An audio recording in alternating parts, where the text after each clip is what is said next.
Hey, everybody. Welcome to Bearded Baker Banter, the sports podcast. Welcome, Trent, and welcome, Trey. Oh, nope. Trey is not here this week.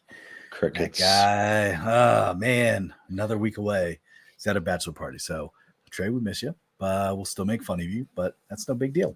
So, welcome, Trent. Hi. Glad to be here. I'm loyal. I show up for work, No, I'm just kidding. Two hosts. I'd like to point out two numbers. 15 days until college football game, 27 days until NFL football game. So we are under a month for both, almost under 2 weeks for college football, which I cannot wait. Yeah. Unfortunately, it's not Maction, but that's fine. That's okay. That's okay. I know it's how many days did you say? It's 15 for college, 27 for NFL. If you want to look at our little ticker there, Trent, it does show there. Oh, thank you. Yep, I know with the 15, that means week 0 for college football.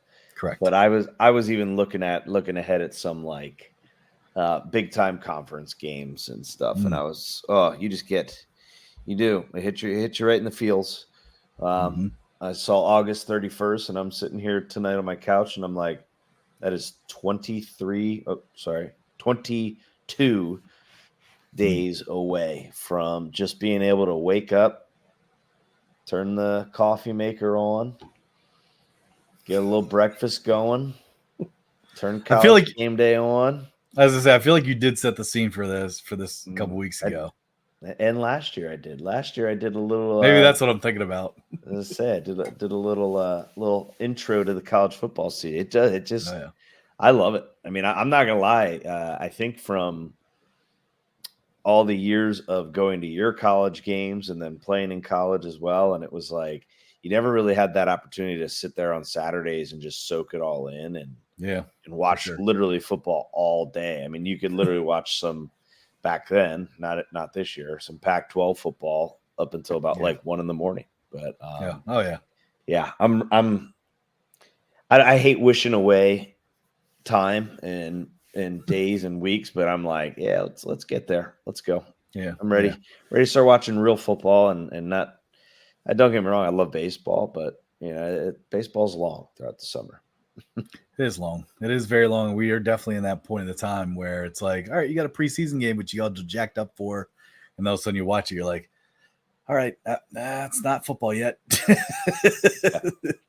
But I don't know. Baseball is kind of hitting stride a little bit too. You got some teams showing up for the playoffs. There's obviously some competition right now, which we're going to talk NFL football here first, and then we'll get into some baseball stuff. But and Tyler, with this preseason tonight, as a Tennessee Volunteers fan, you got to actually kind of be enjoying this. I mean, Hendon Hooker back in action, and then you got Joe Milton tonight with a nice touchdown pass. He looks all right. I mean, I'm going to tell you this. I know. I know I've talked to you about this personally is the fact that there's like rumblings at all in Patriots camp about Drake May being overshined by Milton. And like I said, don't get me wrong. Like Joe Milton's a very exciting guy. Okay. He's not an NFL quarterback. The guy can throw 4 miles in the air, but he's not an NFL quarterback.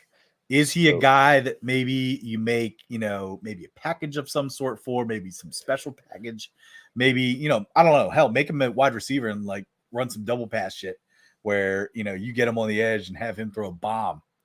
Yes, maybe that's the guy. But like for people to actually sit there and say, well, Joe Milton's actually giving Drake May a run for his money. And don't get me wrong, I'm not on the Drake May camp at all. Like, I think Drake May probably going to struggle this year. I think the Patriots are going to be pretty down this year. Hence, Brandon Ayuk not wanting to go there for $32 million. Yeah, what's that about? Jeez. Dude. Like, so, without, I guess we can kind of, if you don't mind, we can transition into that kind of whole thing, because that's the big news right now. And as a Niners guy, I'm kind of sick and tired of hearing about it. It's either, I'm at the point right now where it's either, shit or get off the pot. I think that's the saying. Either get into camp, start running routes and catching balls, or get the hell away. Like, just leave. Because let's stop being a prima donna. All right. It was not this bad with Debo. It was not this bad with Bosa. All right. None of these guys, made it like this as he is. There's a lot of social media drama, which I can't stand. All right. Oh, let me post this. Let me be incognito about this. Let me post this little cryptic message about this. Like, let's stop being cryptic. I understand it's a business, but I also will sit here as a Niners fan who thinks that Brandon Ayuk is our number one receiver. Okay. But I'm at the point right now where I think the Niners are calling his bluff by saying, listen, we got deals that we like with the Browns. We got deals we like with the Patriots. So Brandon Ayuk, go pick your team. All right. Between the Browns and the Patriots.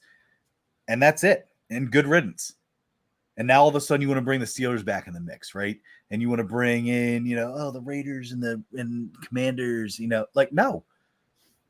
There's not going to be a deal between the Steelers. No matter how many Steeler fans out there want to think that it's going to happen, it's not going to happen. Because 49ers will say, no. Unless you're giving us your number one receiver, Brandon, and like 3 first-round draft picks, Steelers. I mean, okay. Well, as I was gonna say, that's a little bit of heavy on the compensation, but I do agree. I think the hold up with the Steelers deal is definitely right now the wide receiver compensation. Yeah. It sounds like the Niners definitely want one in return. And when you think about it, I'm trying to think of who they have. Pickens.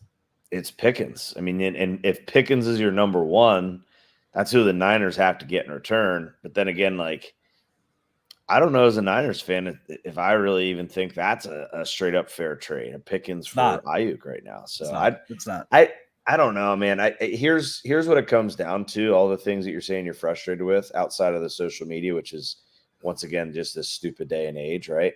Mm-hmm.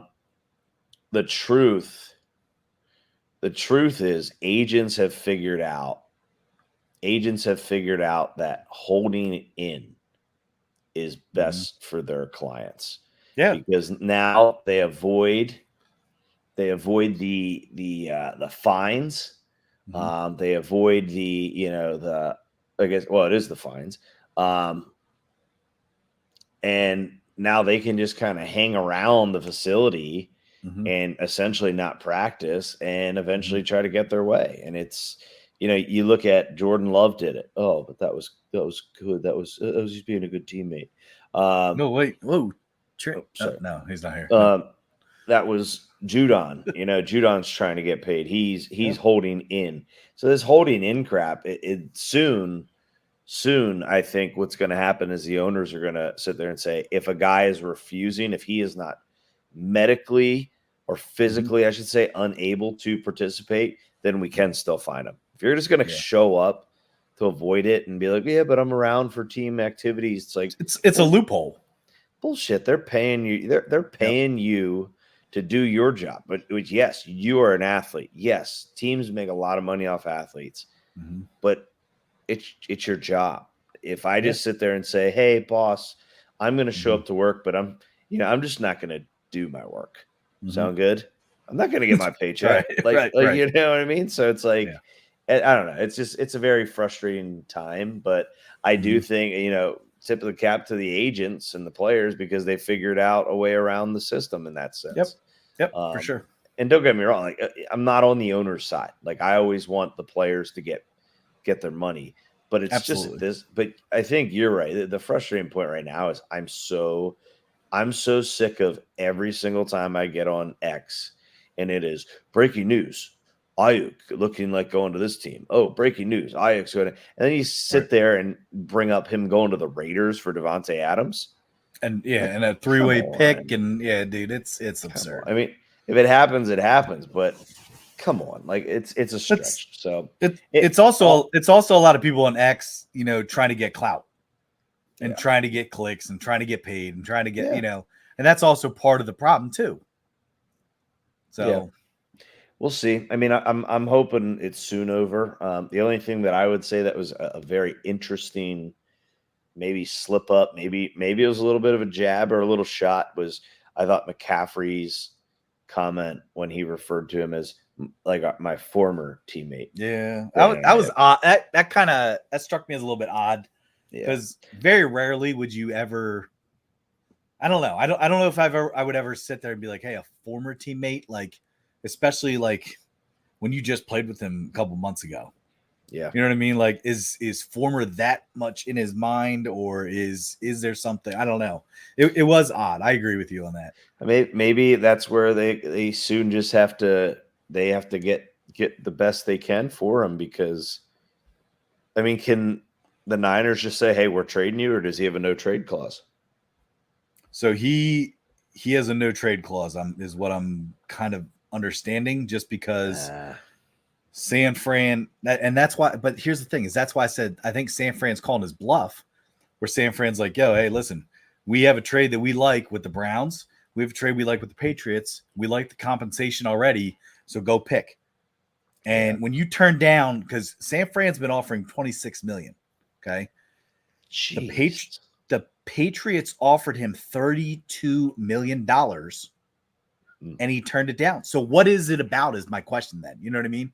So it's obviously not, it's not necessarily the money. He wants a contender. He wants his cake and eat it too. That's exactly what it is. Yeah. So, and I'm not a big fan of, Colin Cowherd or whatever, but he made a good point though. He said, let's look at Tyreek Hill. Tyreek Hill got his money, but when it comes time to be relevant, which is in the postseason, Tyreek Hill is a nobody anymore. Yeah. And I think that was well said. And so, Brandon Ayuk, be careful what you wish for. Go be irrelevant, but go get paid. Whatever you choose, man. That's your choice. Yeah, I agree. So, well, the only other thing before we move on from the Niners is I think the more important person to get there is Trent Williams. However, I think that's one of those things where you're a lineman and he's 36. So it's probably even more of, hey, we have your deal, but they might be scratching his back right now as well by saying, hey, we're going to give you this and we're not going to push you through so you can just kind of sit out training camp. I mean, no need. Sure. That guy doesn't need the reps that much unless it would be like a new line coach or brand new whole offensive line that he's got to get used to working with. But right. He knows the system. I agree. I'm not too worried about that. So sticking in the NFC, I thought the interesting quote of today was down there with which I just don't get this guy anymore, is Jerry Jones. I don't get it. I know exactly what you're saying. I don't get it. You sit there and he's asked the question about, getting CD Lamb under contract, working that out. And he goes, I'm in no hurry or I'm in no rush.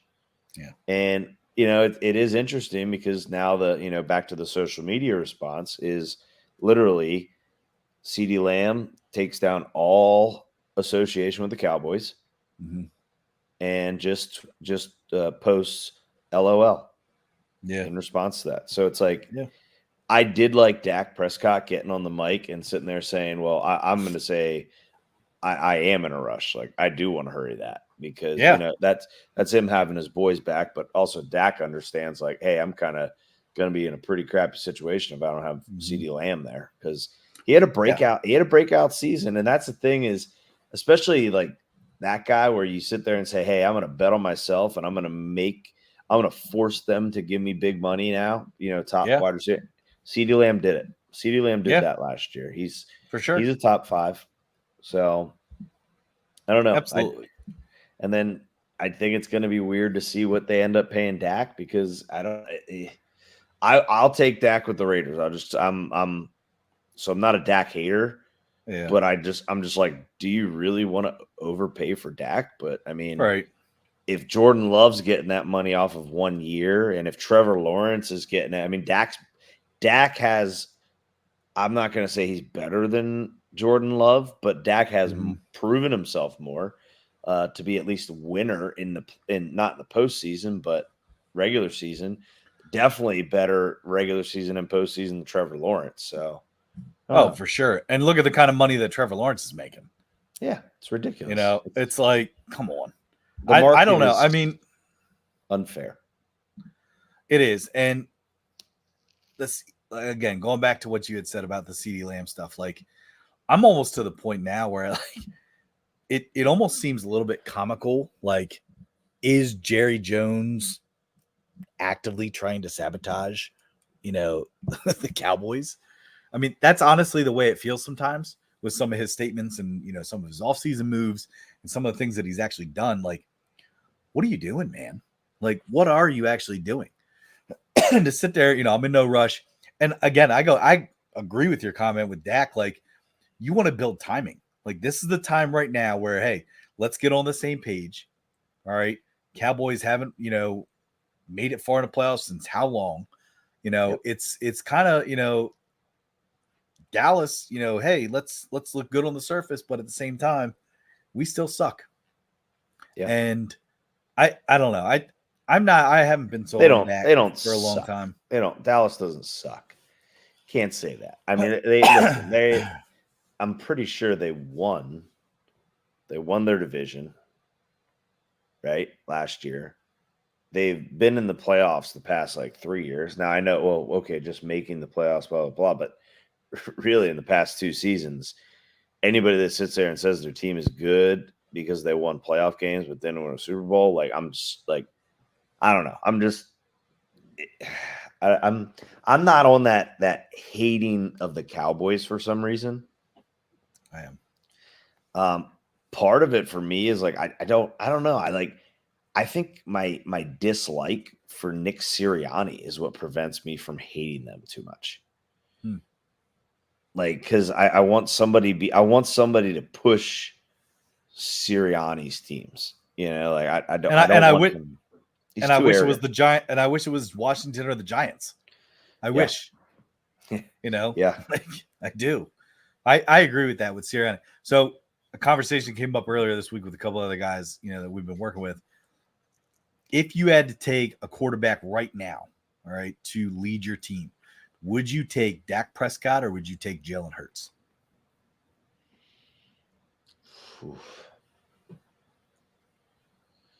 I think I'm taking Jalen Hurts to lead your team. Yeah, to win games and lead your team, or just to lead your team?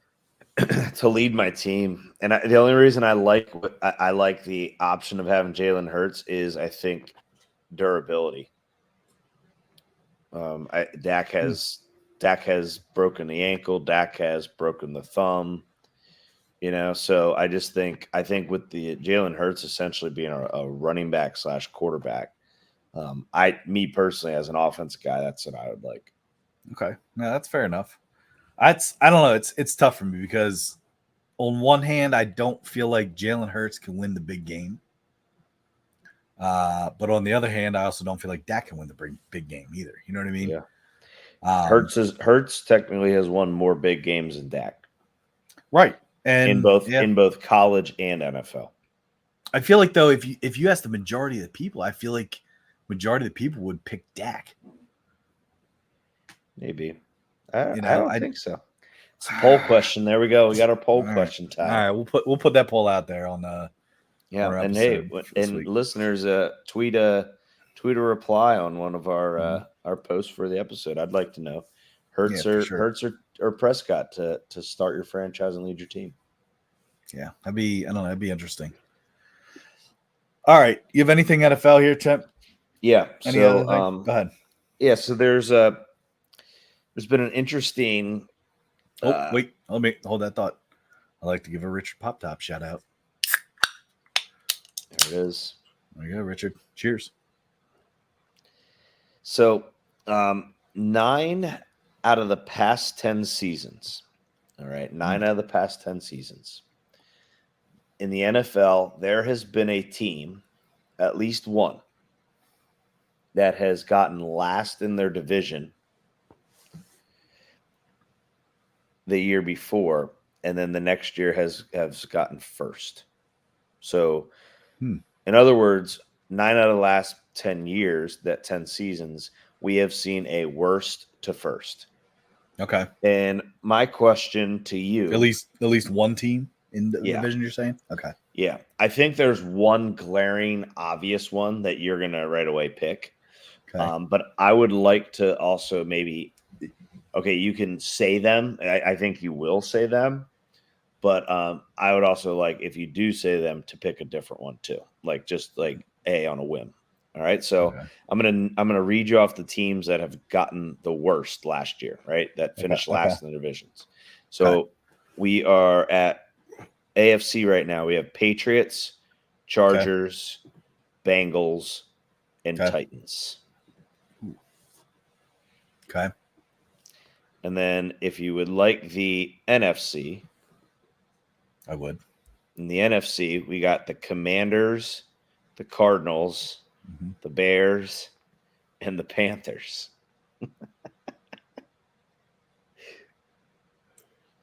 Wow. It's tough, isn't it? Because 9 out of the last 10 years now, there's been a worse to first. Whew. You said, man, and you're asking me, do I think a team will do that? I want to know who will do that. I want your prediction. Just give you one team.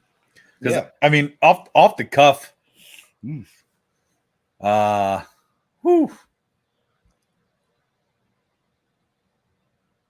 Oh man, it's hard, but I would actually say the team that probably has the best chance is the Bengals. That's what I thought you would say. I mean, the Bengals have. I don't think the Patriots will. I mean, I don't know. I mean, the Chargers have potential, but you're also in with the Chiefs, so there's that whole thing. I think the Bears may repeat as last place in the North. I don't see the Panthers really making much moves. I don't think the Cardinals will win the NFC West. I think they won't be last. And then, I mean, the Titans are in a tough spot too, just because they got the Texans. Yeah. And not just the Texans, but they also have the Colts, who, again, you go back to Anthony Richardson. I do think Anthony Richardson is going to have a pretty stellar season. But okay. Yeah, so I don't know. Of those, I would say Bengals. All right. Is that who you would say too? That would be the team that I would say is the obvious glaring choice to take. Like if you had to put money on it, that's got to be the team to take. I think, but Ravens got better. Yes, that's tough. Yeah. So, honestly, you want to know the team that I'm going to pick that I would say would have the opportunity to surprise people? Yeah, because I said if you can't pick the Bengals, which I think we're both on, Bengals are the obvious choice to take. Sure. If I had to pick one team to do it, go ahead. Commanders. That's what's funny is that's who I would have said second is Commanders. Yeah. I mean, I think you got the wild card with Jaden Daniels there. Yeah. I mean, that's a very big wild card. Yeah. He's kind of like the Richardson of last year, why everybody was kind of big on the Colts. Yeah. Saying how much of a freak athlete he is. And it could. I mean, it could happen. I mean, and honestly, a lot of people could make the argument for the Patriots. Because, while the Dolphins have Tyreek Hill and Tua and everything else, the Jets have Rodgers. I don't know. Patriots can make some noise. I mean, the Bills have Josh Allen, but I don't know. Yeah. Are they gonna be, listening to 9/11 speeches from their head coach? I don't know. Oh man, yeah. Jeez. So let me flip. That's 2 weeks in a row. Yeah.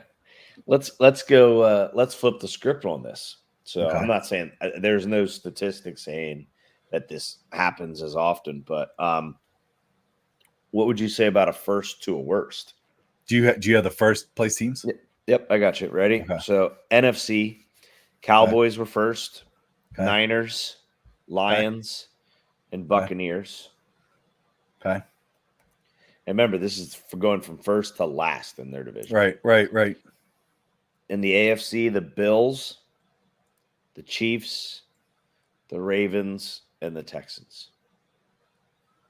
Ooh. It's got to be the Bills. Got to be the Bills? Got to be the Bills because the Bills lost a lot. And I don't know. I just don't feel like the Bills improved enough. I feel like the Bills were where they were at, where they were kind of like, oh, it's the Bills. They're going to have a chance to actually win a Super Bowl finally, and they just couldn't. And I feel like they got worse. Yeah. I don't know. That's just me. Yeah. Man. It is super tough. I mean, you could also make the argument for the Buccaneers because I feel like the NFC South is just like last year when we did our preview episode. I feel like the NFC South is such a toss-up. But I have trouble seeing anybody being lower than the Panthers again though this year. Yeah. I'm with you kind of on the Bills. I mean, I know everyone loves because he's like a goofball and good personality on social media, but that wide receiver that they took, the Bills, yeah, I don't think he's. I mean, I could be completely wrong, but I just don't see him being like. You lost Gabe Davis and Stephon Diggs. Yeah. And to be quite, I mean, I can't think of off the top of my head who their running back is, but what you said, how they got worse. I agree. I think they almost started to do a rebuild while keeping their centerpiece, Josh Allen, there. Yeah, and who was what was the one safety they lost too? I think they lost both their safeties. I mean, pretty sure they've lost both. Is Knox still there as their tight end? He is there, but don't forget, I believe Dalton Kincaid is probably going to be their number one. He'll be his second year out of Utah. Okay. So, yeah. Yeah, I don't know. So first to worst to first. The worst to first has shown 9 out of last 10 seasons. So I think we'll look back on it and see what happens here. But you and I both say the Bengals, obviously, but I don't see that happening. I think the Ravens are going to be way too good in there. But and then we're both on the Commanders potentially. Huh? Mm-hmm. All right. Trent, I just got a text from Trey saying that he did want to call in here and give some input on the NFL. So hang on, let me add him in because he just called in. Oh, Trey. Okay. What's he say there? How the hell did you do that? What? Okay, so Trey says Brock Purdy will definitely be the MVP this season. Wow. Put it on my beer tab. And he says, I love the 49ers this season. Wow. Trey, you had such a change of heart. Yeah, I didn't see that one coming. Wow. Man, Trey, thanks for calling in, man. Appreciate it, man. Yeah. Yeah. See you, buddy. All right. Have a good one. Enjoy those robots. Have a good one, Trey.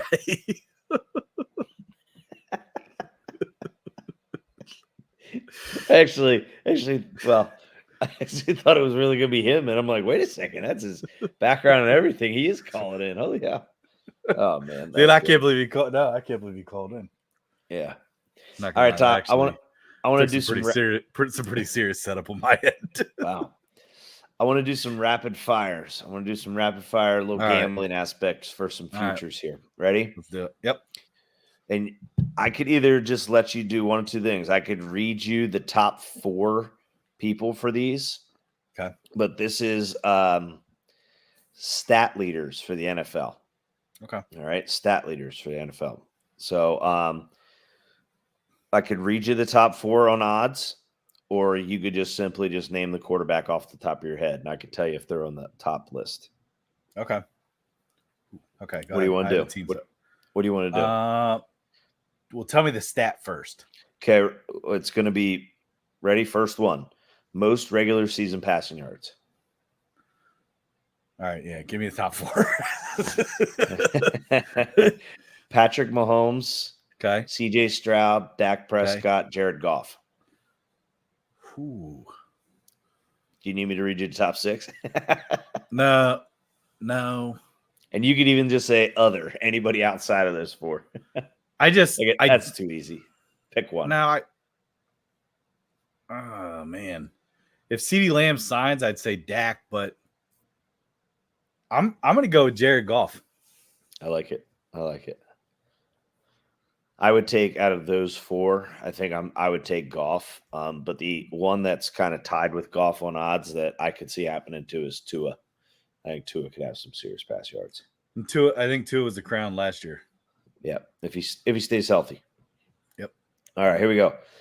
Next one, and these I'm not giving the odds, but the odds that I'm naming or the people that I'm naming, this is all via DraftKings Sportsbook. Yeah. Okay. All right, cool. Yep.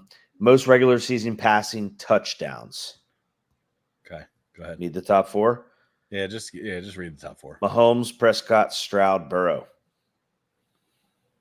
Ooh. Who's the next two?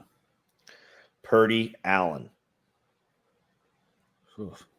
Then Cousins, Tua, Rodgers, Love.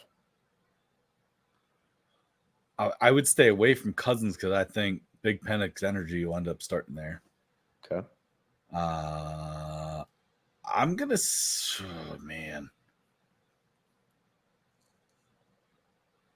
I'll go Mahomes just because he has Kelsey. Okay. I'm gonna go Burrow. That's who I wanted to go. Okay.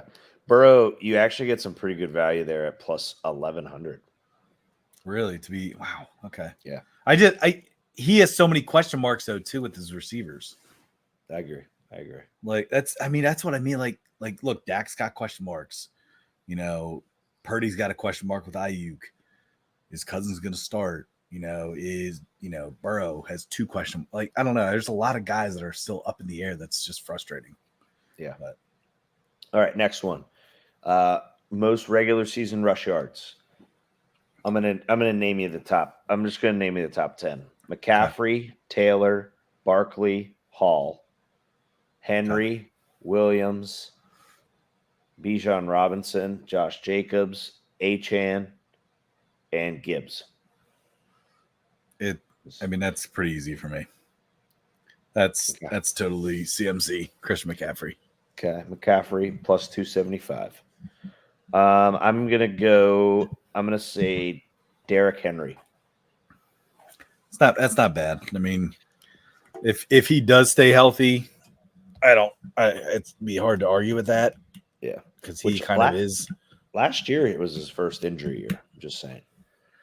No, I know. I'm not saying because of that. I'm just saying in general, like it's a new team. Yeah. I'll be interested to see because that's kind of one of those situations where it's a new environment and most people want to expect that you're going to be the same person as you were. I don't know. We just lost our 3-0 for the day. Yep, just saw that. That sucks. Yep. So most regular season rushing touchdowns. Ooh. McCaffrey, Henry, Taylor, Mostert. McCaffrey, Taylor, Henry, Mostert. Those are top four. Ready? And then Hurts, Allen, Barkley, Kyron Williams, Hall, and Robinson. Hold on. Hurts and Allen are ahead of Barkley? Yes. All right. I'm going to go with a surprise one here. I'm going to say Taylor. Okay. Jonathan Taylor. I like it. I think Jonathan Taylor has a bounce back year this year. Last year was the contract issues and everything else. Yeah. I think plus 1,400. That's pretty good value. It's not a bad sprinkle. Yeah. All right. Receiving yards. Hill, Lamb, Chase, Jefferson, Amon-Ra St. Brown, A.J. Brown, Garrett Wilson, Drake London, Cooper Kupp, Chris Olave. Shoo. I mean, it's hard to pick against Hill because I feel like every year he could have almost 2,000 yards. But I am going with generational talent this year, regardless of the quarterback, Sam Darnold or not. I'm going with Justin Jefferson. Dude, and I'm going to tell you right now, I'm going to be... Is it crazy? Is it good I'm value? Going to be plus 1,000. What? To lead the league in receiving yards. Wow. Yeah. I think I honestly, I'm not kidding you. I think he does that with whoever the quarterback is. I'm telling you right now, I'm going on and betting it. I will bet it. Yeah. Dude. All right. And I think this is, because I saved a special one. Receiving touchdowns. Hill, Lamb, Chase, Jefferson, Brown, Wilson, St. Brown, Evans, Watson, Moore, DJ Moore.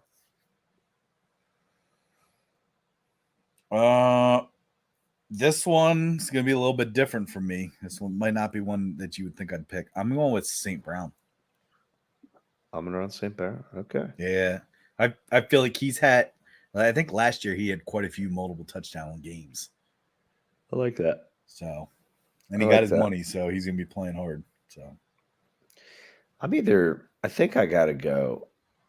My lean, even though I think they're going to, I don't think it's going to happen, is either Jamar Chase or Garrett Wilson. Garrett Wilson with the Jets. Yeah.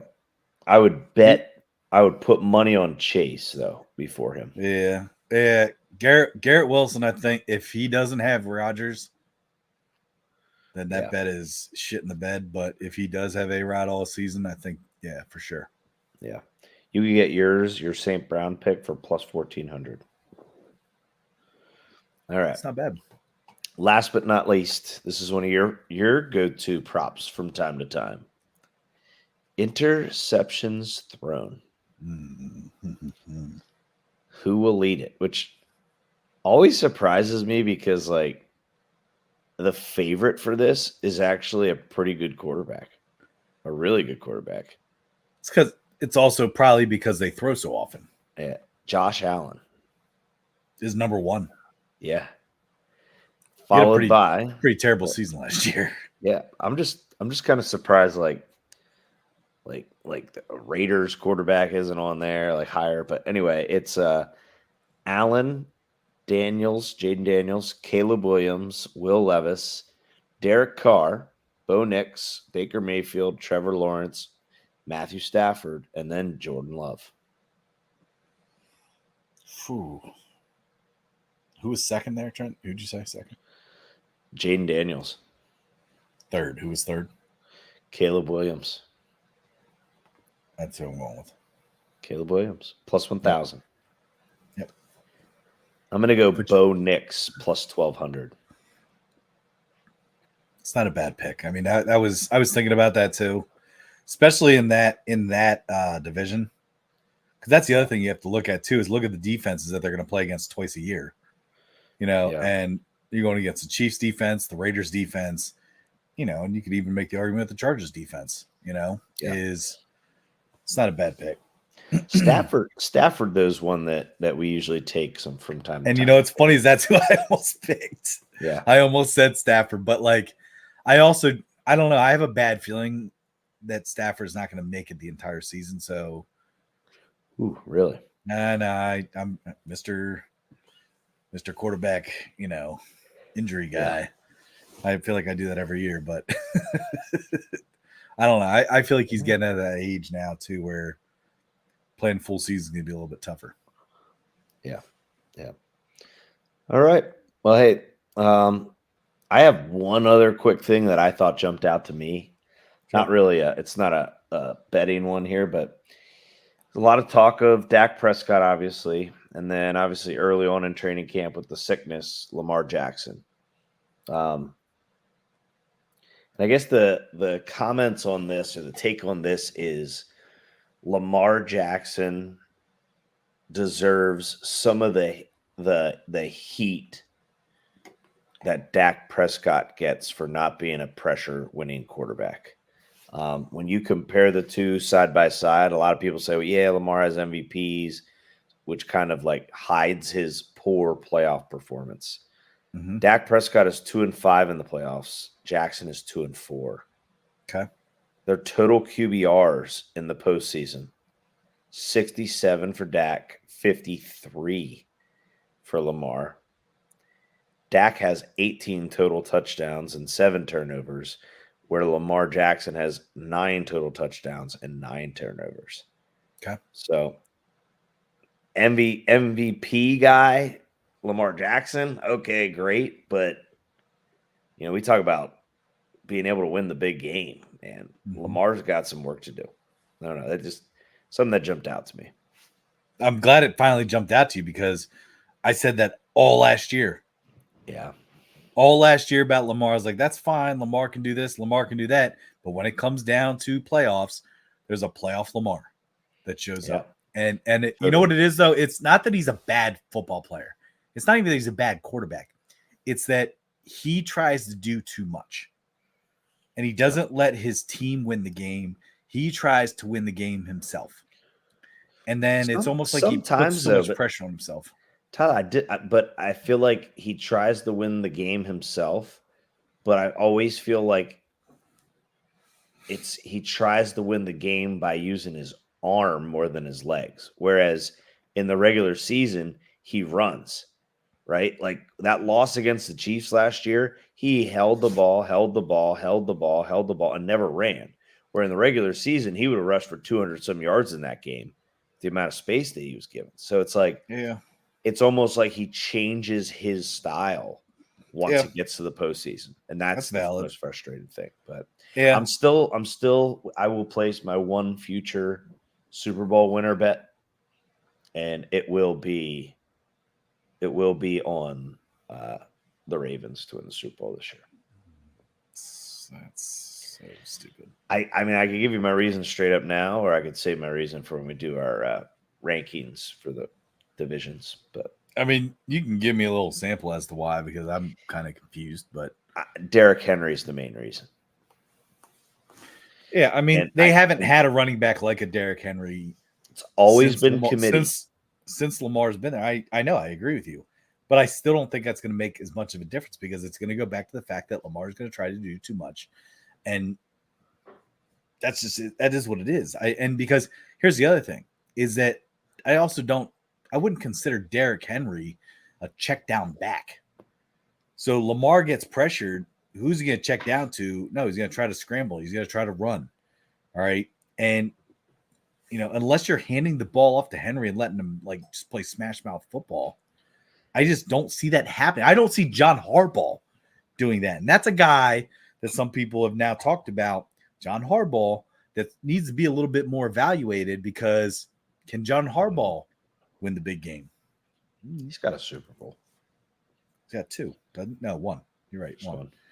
But that's what I'm saying, though, is now you get into, because I know a lot of, as an Orioles fan, I keep seeing now the comparisons of Brandon Hyde and John Harbaugh's looks in the playoffs. They're like, well, Brandon Hyde has the same face that John Harbaugh does in the playoffs. It must be a Baltimore thing. I'm like, oh shit. Hopefully not.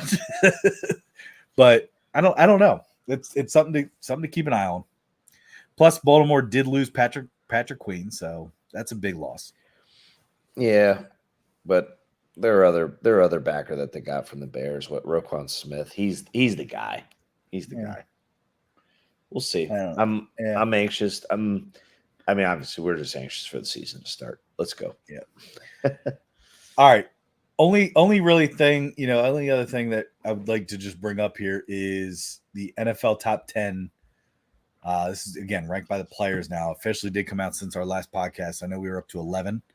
You had 6 offensive guys and 4 defensive guys. I'd like to point out the fact that your boy came in at number 10, Max Crosby. Heck yeah, Max. Number 9 was Travis Kelce. Number 8, TJ Watt. 7, Trent Williams. 6, Chris Jones. 5, Myles Garrett. 4, Patrick Mahomes. 3, Christian McCaffrey. 2, Lamar Jackson. And 1 was Tyreek Hill. So Tyreek Hill, I don't know if anybody saw anything on X and stuff, but Tyreek Hill was the first wide receiver ever to be in the number 1 spot in the top 100. Gonna say that I disagree with it, but that's just me. 100%. I mean, if I look at the top 3 of Lamar, Tyreek Hill, and Christian McCaffrey, I got to put McCaffrey at number 1. And I might be a little bit biased, but the guy's a game changer. He throws, he passes, he catches, and throws, passing. He throws, he catches, and he runs. He does everything.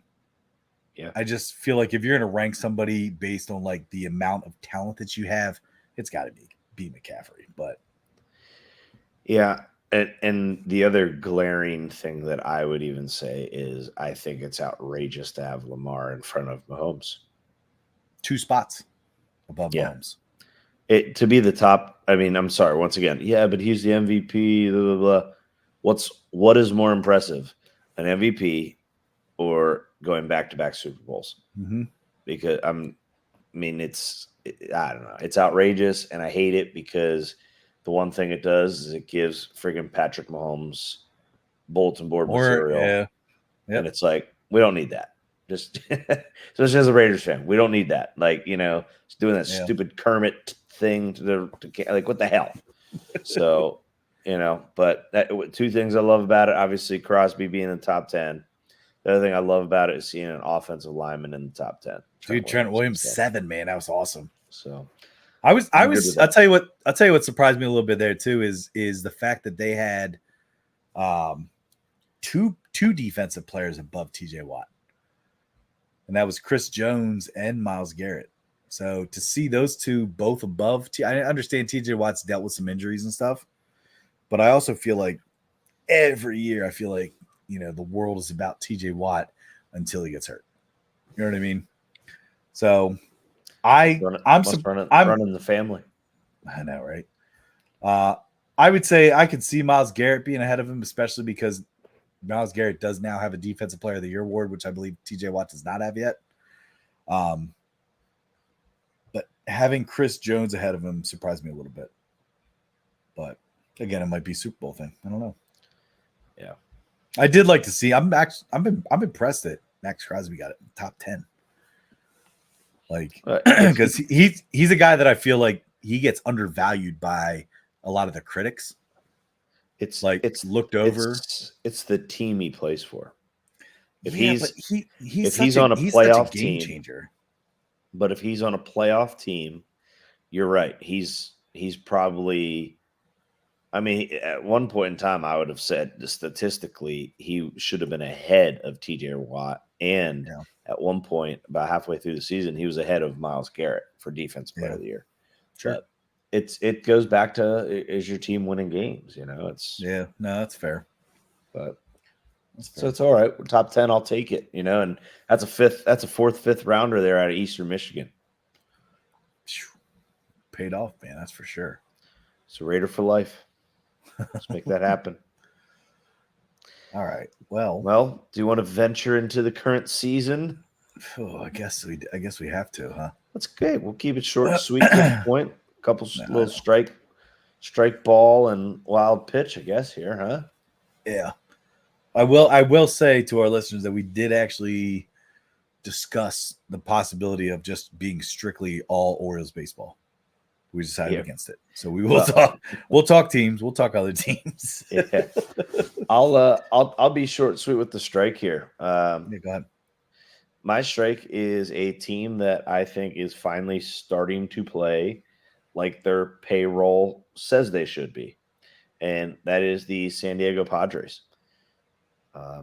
San Diego Padres have now gone, I believe, on a 7-game win streak at one point, and then they're currently on a 5-game win streak. In their last 16 games, they're actually 14-2. So they are 12 games now above 500. So the Padres on the West Coast are a team to look out for. It looks like they will definitely be a wild card. They're definitely not going to they're not going to surpass the Dodgers. That'd be almost a wild pitch. But I will say that, you can actually, from a gambling perspective, you can actually still get some pretty good value on a lot of their straight up money lines because they've been kind of mediocre for quite some time, but they're hot. So Padres are my strike. Yeah. So my strike right now. Sorry, hold on. I just lost it. My strike right now is Framber Valdez, pitcher for the Houston Astros. Talked to you the other day about it. Valdez has been a guy that I've gambled on a lot in the past. He's been a guy as of recent, I will say that I have completely stayed away from because he is pitching out of his mind. 3 of the last 5 games, he's had 10 strikeouts.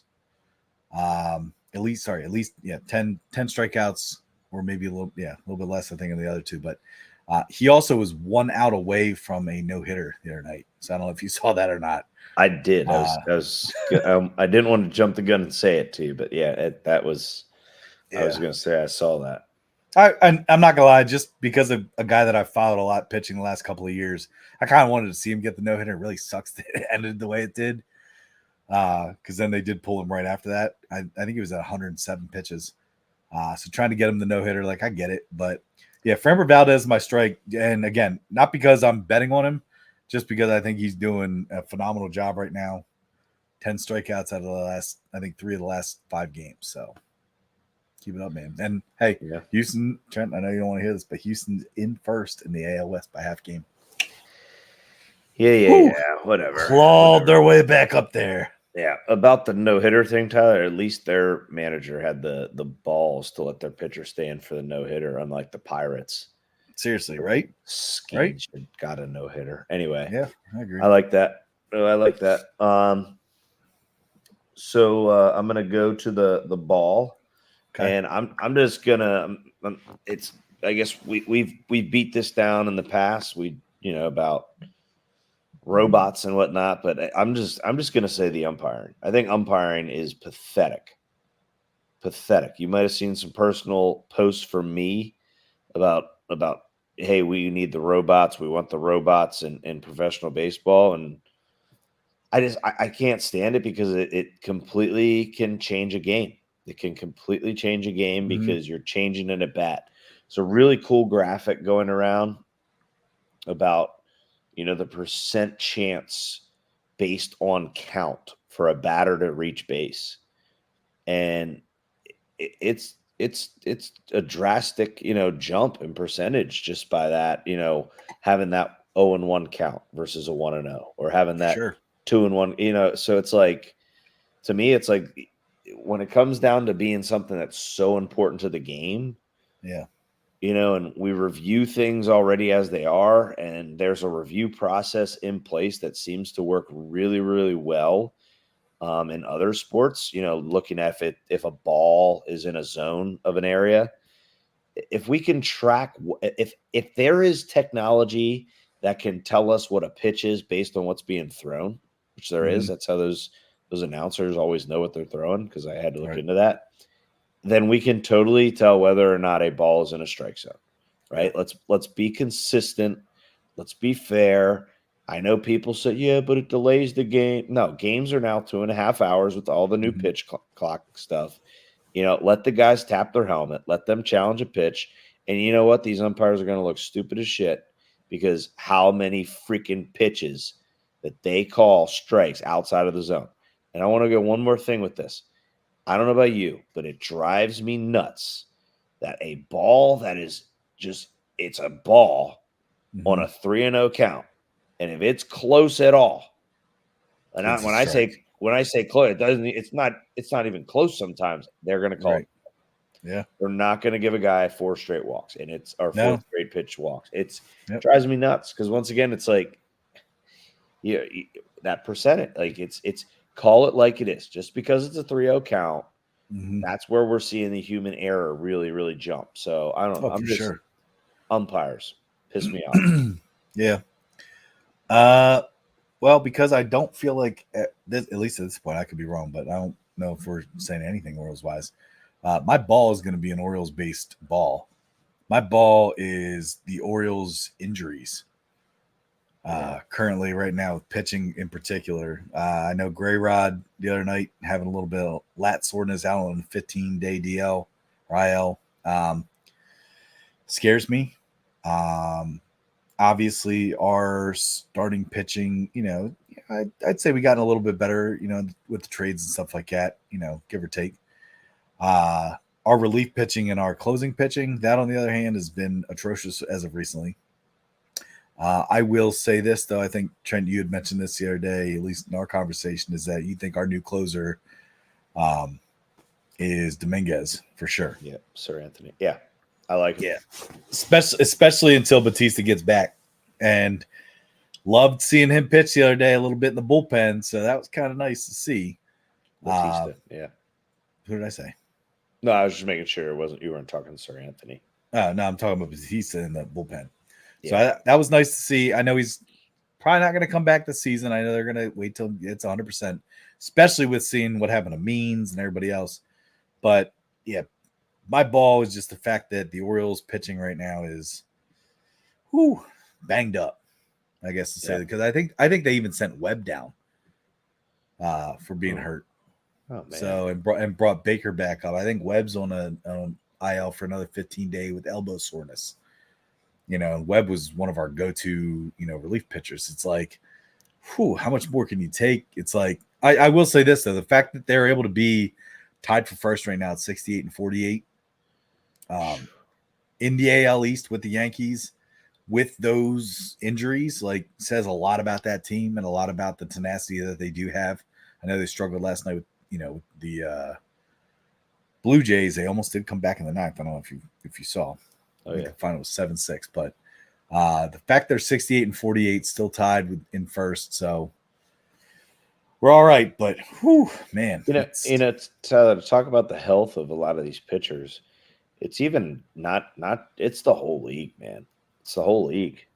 Yeah. I mean, look at Ranger Suarez just threw a bullpen for the first time in a while for the Phillies, right? Yep. Look at one of your guys. I think it's Joe Ryan for the Twins. Yeah, he was out for a while.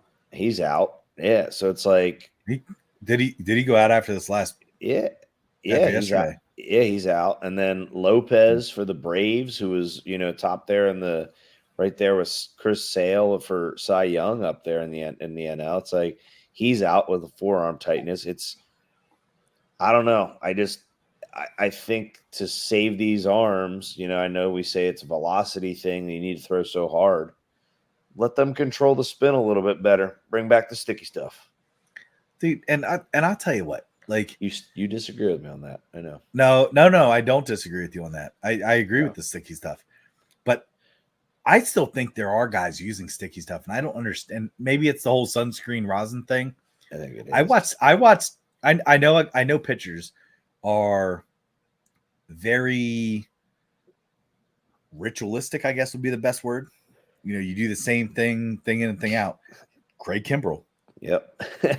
Craig Kimbrell, every pitch, touches the front of his hat with his fingers, pats the back of his hat, gets set in his little weird stance, and throws. Yep. Every single time. And if you look at the top of his hat, there's a dark spot.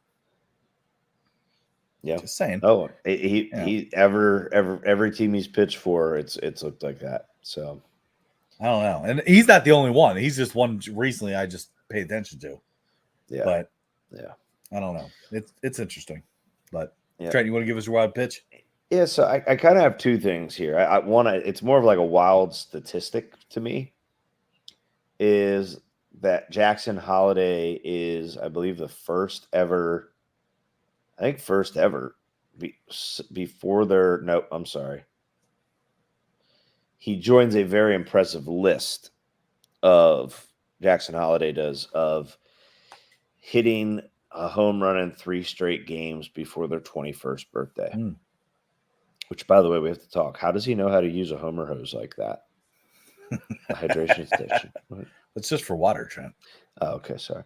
The dong bong. Right. The dong bong.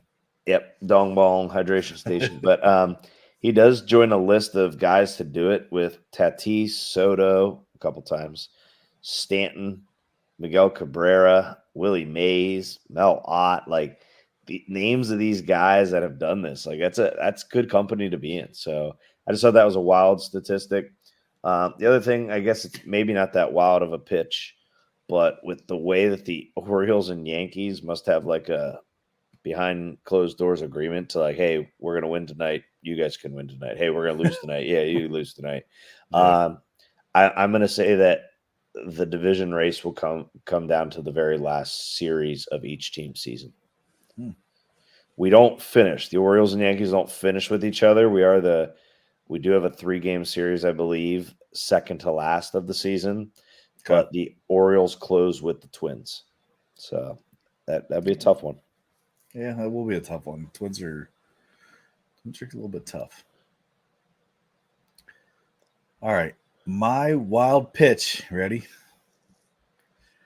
This is going to be unpopular, but I don't know. Looking at records, looking at games, looking at what's happening right now and injuries, Atlanta Braves don't make the playoffs. Woo.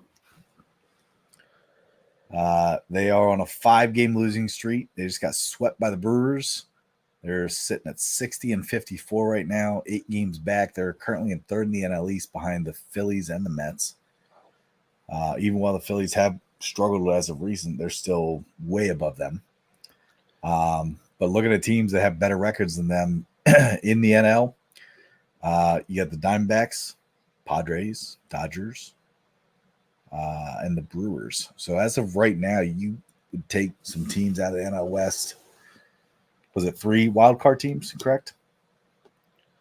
Yeah, 3. So right now it would be the Padres, the Diamondbacks, and the Mets would be in the wild card. Wow. If the season ended today. Now, again, they're not far behind the Mets. They're only a half game behind. The Mets have been known to be streaky, but at the same time, I don't know. The Braves getting spanked the way they did, last night against the Brewers. I believe it was like 16-5 or 16-7 or something like that. Whew, man. I just don't see an upside for them. And I'll be honest with you, and that's I know we mentioned pitching injuries and Strider's out, and Lopez out, but like still got Chris Sale. And Chris Sale the other night threw 10 Ks through 4.1 innings. Ooh. 10 Ks. Now he did throw almost 100 some pitches in 4.1, but he had 10 strikeouts. So jeez. Yeah, dude's still on fire. But I'm going to say the Braves don't make the playoffs, and that's my wild pitch. Yeah, I agree. That's a good wild pitch. Injury bug really got him this year, too. For sure. But anything else? No, man. I think like we said, this month is grinding out some hot baseball, but getting very, very close to be able to drop some football wagers moving forward. So it's exciting. It's getting close, man. I'll be honest with you, I still have trouble betting on preseason games, so I'm still staying away from that stuff. I did the very first night and I lost. So I did too, and I was like, all right, I'm gonna sit this one out. Yeah, no chance. No chance. Hey, last thing I'd like to close with here. Olympics are almost done. August 11th, I think, is the last day. Current medal standings here. United States have 103 medals, 30 gold. Woo. China is in second with 73. So we are currently 30 medals better than China. Yeah. And we also are leading them in gold too. They have 29. We're at 30. So, geez, it's close. How about that, China? And then Australia. Tell you are now you're ostracizing a whole country of listeners. You get me on cities. That's the biggest. Oh my gosh.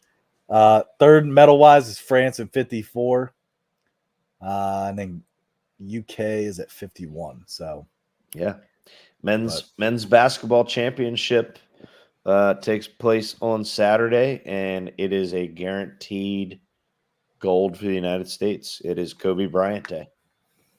Who they play? France. Do we know that yet? France? Okay. Yeah, they'll take Kobe Bryant Day, 8/10/24. Kobe wore number 8. He wore number 10 on the Olympics team, and he was also finished his career obviously at number 24. Is Tony Parker playing for the French? That's a no. No. So Yvonne Gordon won't be there? No. Right now, it's the Victor Wembanyama show. He scored 41 points today in their semifinal over Germany. I forgot he was from France. Yeah, he's a French fella. Not a little French fella. He's a big French fella. Yeah, that's an understatement. But a skinny French fella. Yeah. Yeah. So, all right. Well, hey, appreciate everybody listening. Trey, hopefully we see you next week. Yeah. Hey, Trey, thanks for stopping in. Yeah, great insight. That was awesome. I'm glad. Yeah, I didn't know he had that change of heart with the MVP and everything. Like, wow, good for him. Wild. Glad he's finally come to his senses a little bit. Yeah. So he has no idea you did that today, did you? Does he? Not a clue. He has no clue. Oh, I didn't do anything. He called in. He told me. That's right. If you're listening and not watching the video, tune in. Get to that section. You'll understand why. It's about 29 minutes, Trey. All right. Hey, thanks for listening. See you guys next week. Appreciate you, Trent. I'll see you then. All right. See you, man. See you guys. Have a good weekend.